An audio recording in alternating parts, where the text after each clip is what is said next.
Zungumza mengi ya mchezo. Dosa, mambo vipi? Mambo poa. Vizuri kabisa. Niko njema, salama salmini, afya, umri, nguvu Mungu amenipa.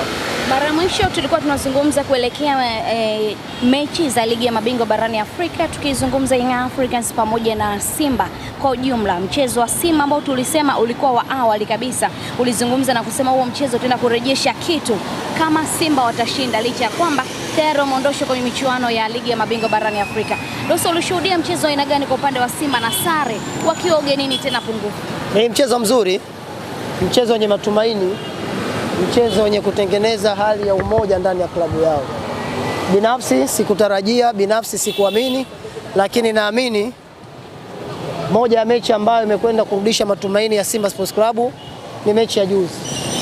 Mchezo ulikuwa mzuri, wachezaji wameonyesha viwango vyao, lakini pia wamepambana zaidi, wamecheza pungufu na wamepata matokeo ya alama moja. Hongera kwa watani jadi. Nini cha tofauti? Nimeona kuanzia ngazi ya uongozi, lakini pia nimeona tena kwenye ngazi ya benchi la ufundi, lakini kwenye level ya wachezaji wajibikaji wao ni mkubwa sana. Wanaonyesha matumaini kwamba huko mbele wanapokwenda watafanya kitu. Wanaonyesha kwamba wao ni wakubwa kwenye bara la Afrika. Wanaonyesha wao wanashika nafasi ya 5 kwenye ligi ya mabingwa barani Afrika rank. Kwa hiyo ni lazima wachezaji wajue majukumu yao mama. Ni lazima viongozi wajue majukumu yao mama pamoja na technical staff. Kwa namna Simba inavyocheza hivi sasa, naona kabisa mbele ni pazuri kuliko walipotoka. Kwa namna Simba wanavyocheza hivi sasa, mbele ni pazuri kuliko walipotoka. Ni swala tu la kuwajengea muda, ni swala la kuwajengea imani kwa mashabiki wao. Naamini watakaporudi kwenye ligi kuu NBC, sitaki kusema kwamba watachukua ubingwa, lakini naamini upinzani utarejea kwenye ligi kuu ya Tanzania. Dosa, tukikizungumza dakika zile 90 za ugenini za Simba, dakika 45 za kwanza zilikuwa ni kama timu tofauti na 45 za pili ilikuwa ni kama timu tofauti. Mabadiliko ambayo aliyafanya kocha wa Simba Steve Barker kwenye kikosi chake yalienda kurejesha kitu kikubwa kwenye Simba, na kubwa zaidi ni maingizo mapya. Yes, moja wa wachezaji ambao pia juzi wameonyesha tabasamu kwa mashabiki na wanachama wa Simba, nimeona ingizo jipya la Lolemba. Inosi Loemba, yes. Ni mchezaji mzuri, ni mchezaji ambaye binafsi namuona atafanya makubwa sana kwenye ligi yetu. Changamoto kubwa ya ligi yetu ni mazingira, lakini changamoto nyingine ni mashabiki kuwapa muda wachezaji wao. Kama wana Simba wakimwamini Lolemba, kama viongozi wa Simba technical staff wakiamini wachezaji wao, kama nilivyosema awali, naiona kabisa Simba inakwenda kuritani kwenye ufalme wake. Naiona kabisa Simba inakwenda kurudisha heshima kwa mashabiki wao na kwa wanachama wao. Tofauti ya kipindi cha kwanza na tofauti ya kipindi cha pili. Kipindi cha kwanza Simba walitaka kulinda heshima ya klabu yao. Bahati mbaya walitanguliwa goli moja. Na kitu ambacho Simba walikwenda nacho kule Angola ni wao kufungwa ule mchezo. Kipindi cha pili wamerudi, wamerecover, wamepambana, wamehakikisha wamepata alama moja. Na si tu alama moja.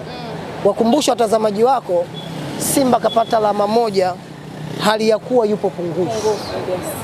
Shomari Kapombe. Yes, show me the way. Moja ya pigo ambalo linawaumiza sana wana Simba ni eneo la namba 2. Lakini mwalimu tena kwenda kutia kidonda chumvi, amekwenda kumtoa Shomari Kapombe. Timu kubwa, wachezaji wakubwa wazuri, wamereturn position, wamerudi, wamefanya comeback, mechi 1-1 imeisha. Simba licha ya kwamba wametoka, walionyesha ukubwa wao. Yes, kwa sababu unapokwenda kucheza na Experience da Tunis, Petro di Angola, ni miongoni mwa timu bora sana kwenye ile bara la Afrika. Ni miongoni mwa timu ambayo inafanya usajili wao kimkakati mkubwa. Na ndio maana mpaka sasa unamuona na yeye ananusa kuingia tu ya robo finali ya CAF Champions League. Kwa hiyo unapokwenda kutoa suluhu na timu kama hili nyumbani kwao ukiwa pungufu, unaonyesha ni dhahiri na wewe pia umejipanga kushindana kwenye mashindano. Bahati mbaya tu Simba alichelewa kufanya maamuzi kipindi ambacho alihitajika kufanya maamuzi. Simba amekuja kufanya maamuzi, ameshapoteza michezo 3 mfululizo. Kwa hiyo hili imefanya kuondoa matumaini ya klabu yake kwa wanachama wake, kwa mashabiki wake. Ndio maana nikasema mimi naamini huko wanapokwenda Simba Sports Club itakuwa bora kuliko huko wanapotoka. Ni swala la muda tu. Anicet Oura ni ingizo jipya pia Msimbazi dirisha hili dogo, na ndio aliyewapatia alama moja wekundu wa Msimbazi Simba. Nini unakiona kwa Anicet Oura? Anicet Oura ni mchezaji ambaye hahitaji mapambio kumpamba. Ni mchezaji ambaye hahitaji mainfluencer kumzungumzia. Ni mchezaji ambaye alionyesha ubora wake akiwa na ASEC Mimosas. Na si tu ubora, lakini alikwenda kuonyesha ubora nyuma ya wachezaji ambao hivi sasa kwenye ligi yetu ni wakubwa. Kwa hiyo kila alichokionyesha mimi kwangu mimi kilikuwa surprise. Mimi naamini Oura ataendelea kuwa gumzo kwenye ligi kuu ya NBC. Atakuwa gumzo kwenye ligi kuu ya NBC. Sana kitu cha ziada. Ni mchezaji ambaye anaweza kacheza 1 against 1, 1 against 2, 1 against 3. Ni mchezaji ambaye anaweza kakofa pembeni akaingia katikati, lakini pia ni mchezaji mwenye uwezo mkubwa wa kufunga magoli. Kwa hiyo kwenye timu ukiwa na mchezaji kama huyu, ni dhahiri timu yako imekuwa ni complete kwenye eneo la ushambuliaji. Unaweza usiwe na namba 9 lakini ukatarajia kwamba mchezaji anatoka pembeni anaweza kakofa magoli. Mchezaji anatoka pembeni anaweza akapunguza wachezaji wawili watatu mpaka wawili. Ina maana anakuwa na mchango mkubwa kwenye timu. Kwa hiyo swala la Oura ni swala ambalo halihitaji mapambio, halihitaji nyimbo. Ni yeye mwenyewe tu kupata game time kwenda kuonyesha mashabiki wake kwamba mimi nimetoka ASEC Mimosas. Mimi nimetoka kwenye timu ambayo duniani Afrika inawaangalia namna inapozalisha vipaji. Nyenye ni mashuhuda. Pacome Zouzoua ametoka pale. Yao Kwasi ametoka pale. Stefano Aziz Ki ametoka pale. Obin Kramo ametoka pale. Kwa hiyo unaona kabisa Oura ametoka kwenye timu ambayo imeshazoea kutoa wachezaji wazuri, na yeye pia ni miongoni mwa wachezaji hao wazuri ambao leo tunawazungumzia. Baadhi ya wadau wa mpira na mashabiki wa Simba pia wameweza kuingia mgagaziko kuhusiana na golikipa Kasali, wakiona kwamba kuna vitu ambavyo ni kama kuna makosa anawafanya, wanaanza kummisi Pinpin Kamara. Tuzungumzie kwa upande wako wewe. Nini unakiona hasa kwa Kasali? Ushamzungumzia kipindi cha nyuma, lakini mwendelezo wake unauzungumziaje? Bado naamini ni kipa mzuri. Bado naamini ni kipa bora. Lakini vile vile naamini ni goalkeeper ambaye atawasaidia sana Simba Sports Club. Tunafahamu ubora Pinpin Kamara, historia yake aliyoiacha ndani ya Simba. Lakini maisha lazima yaende hata ukigoma kutembea. Naamini kabisa Kasali atakuwa ni msaidizi wa mafanikio ya Simba Sports Club msimu unaokuja. Kasali atakuwa ni msaidizi wa mafanikio ya Simba msimu unaofuata. Kwangu mimi ni kipa mzuri.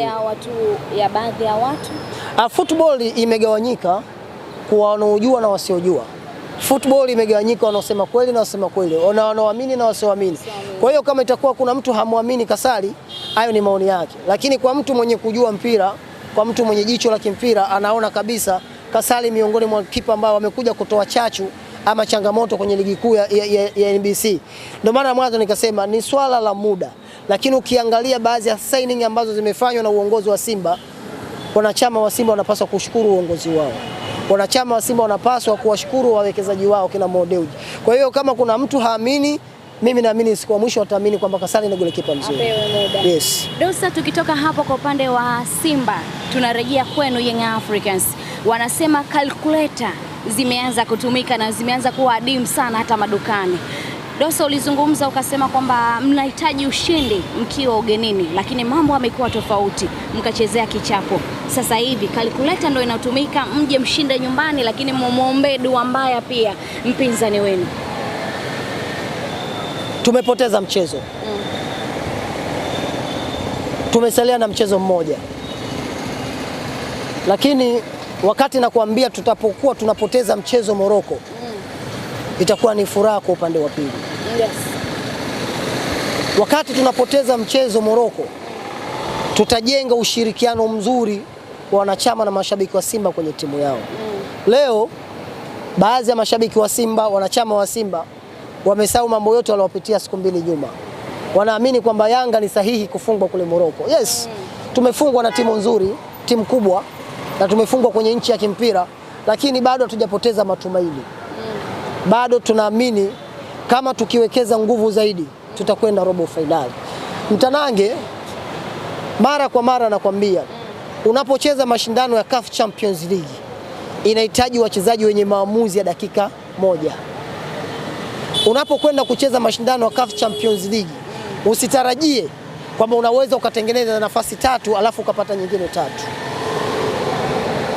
Unapokwenda kucheza mashindano ya CAF Champions League, fahamu kwamba unakwenda kucheza mashindano ambayo Afrika nzima wanakwenda kuyatazama yale mashindano. Kuna baadhi ya wachezaji juzi wametufelisha. Kuna baadhi ya wachezaji juzi wametuangusha. Wapo wanaamini kwamba mbinu za mwalimu zimekwama. Na wapo bado wanaamini kwamba mwalimu approach yake hainufaishi Yanga. Lakini mimi naamini wachezaji wanatuangusha. Pacome alilalamikiwa sana kwenye huu mchezo. Ni kama alikuwa anaikaba timu. Hata Dube pia ameniangusha. Hata nikimwangalia Yamali Okelo pia ameniangusha. Wachezaji hawa walipaswa kufahamu wamesajiliwa dirisha dogo, si kwa ajili ya ligi kuu NBC. Wachezaji hawa wanapaswa kutambua migogoro inatokea upande wa pili hailetwi kwa sababu ya mapenzi, hailetwi kwa sababu watu wameibiana wachumba, no. Imeletwa kwa sababu ya matokeo baadhi ya wenzetu wanopitia matokeo mabovu. Si maneno vizuri. Nilisema leo tunapokwenda kufanya analyze ya mchezo wa Yanga dhidi ya FAR Rabat, watu wengi watamlaumu Prince Dube.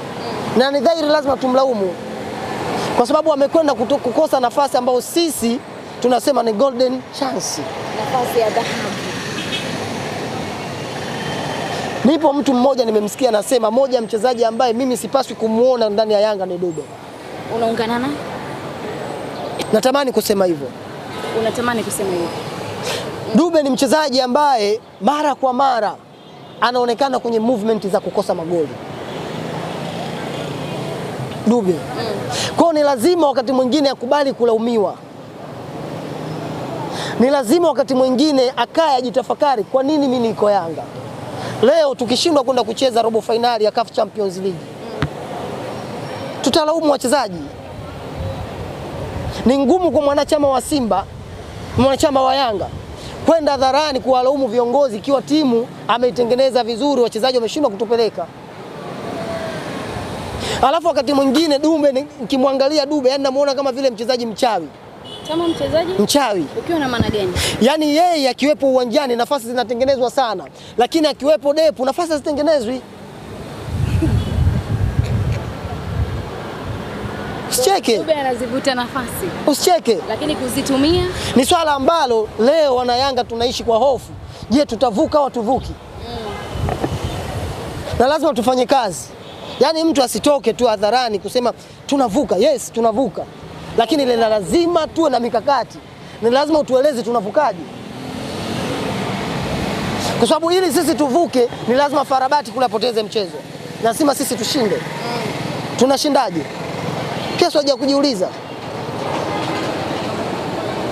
Inaniuma. FAR Rabat akibanana na Mwarabu mwenzake sare. Shali. Tumetoka. Na tukitoka itakuwa ni mara ya pili mfululizo tunatoka kwenye hatua hii. Na kama tukitoka ina maana ni dhahiri shairi hatua hizi sisi hatuziwezi. Itakuwa mmefeli. Kwa kifupi. Neno gumu sana kulitumia hilo. Sababu Mswahili ukimwambia tumefeli, atakusanya mambo yote yalofanyika msimu kwamba yeye tumefeli. Tunazungumzia ligi ya mabingwa. Yes, lazima tukubali. Lazima tukubali kwamba msimu huu kama tukitolewa tumefeli. Lakini dalili za kufeli zipo. Si vema kuzitaja lakini zipo. Lakini matumaini pia ya kutofeli yapo. Yapo. Lakini lazima wanachama na mashabiki wa Yanga wajue kwamba kwenda robo finali msimu huu lazima tufanye kazi ya ziada. Kazi ya ziada. Sio dakika 90 za ndani ya uwanja. Kazi ya ziada. Kwa sababu unapocheza dakika 90 umeshinda goli 10. FAR Rabat katoa sululu. Hauendi. Unaoga na mjini uendi. Hiyo ndo nakumbuka kwenye maandiko yetu wa Qur'ani. Mungu anatuambia itomfaa mtu mali yake na atakachokichuma. Isifanyaje?